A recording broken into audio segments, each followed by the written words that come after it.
ခဲကကြုံရတတ်တယ်ပေါ့နော်ကြုံရခဲ့တဲ့ချိန်တိုင်းမှာဘောင်းရင်းနဲ့စဉ်းစားပြီးတော့လွတ်ထွက်တော့လုပ်ရတဲ့ဟာမျိုးတွေပေါ့နော်အများကြီးရှိပါအဲ့တော့ကျွန်တော်တို့ကားသွင်းမယ်ဆိုရင်ဈေးကွက်ကအဲ့တော့ဈေးကွက်ကိုလည်းချဲ့နေခြင်းတယ်တခုတည်းလုပ်မယ်ဆိုရင်ကိုကတစ်မျိုးပဲဝယ်တဲ့ခါကျတော့ရောင်းတဲ့လူကကိုကြိုက်တဲ့တစ်မျိုးပဲဝယ်သူကအတွဲလိုက်ရောင်းခြင်းကိုမတခြားနေရောင်းစရာမရှိ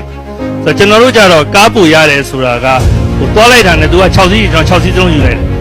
ဒါပေမဲ့ဒီကနယူးဇီလန်သွားဖို့ဒီကပါကစ္စတန်သွားဖို့ဒါကမြန်မာသွားဖို့ဒါကဒီပါနေပြန်ရောက်လို့ရတယ်ဒါကဘယ် option ကိုတင်မယ်ဆိုတော့ကျွန်တော်ထင်တယ်လှုပ်တယ်ဆိုရင်တော့ပေါ့နော်ဈေးကွက်တိတိလေးထဲမှာလှုပ်ထားတဲ့ network ကြီးတွေချက်ပြီးဈေးကွက်ကြီးတွေကိုစဉ်းစားနောက်ပြီးတော့အဲ့ဒီပေါင်းလေးပေါ်မှာဒါကမမြတ်ရင်ဘာမှမဖြစ်ဘူးကိုကဒီဟာကို short လိုက်လို့ရတယ်ဆိုရင်ပဲတခြားနေရာမှာပေါ့နော်အမြတ်ရတယ်ရှိသမျှပေါ်မှာဘယ်သူဖုံးဆက်ဘာဖြစ်ဖြစ်ဘာလို့လဲဆိုတော့တခါတလေကားတိုက်တာရှိတယ်တခါတလေနေမကောင်းလို့ဆေးရုံတိုက်တခါတလေရဲဖမ်းတာရှိတယ်ခိုင်ကြတော့ရှိခက်ခဲတွေပေါ့နော်ကျွန်တော်က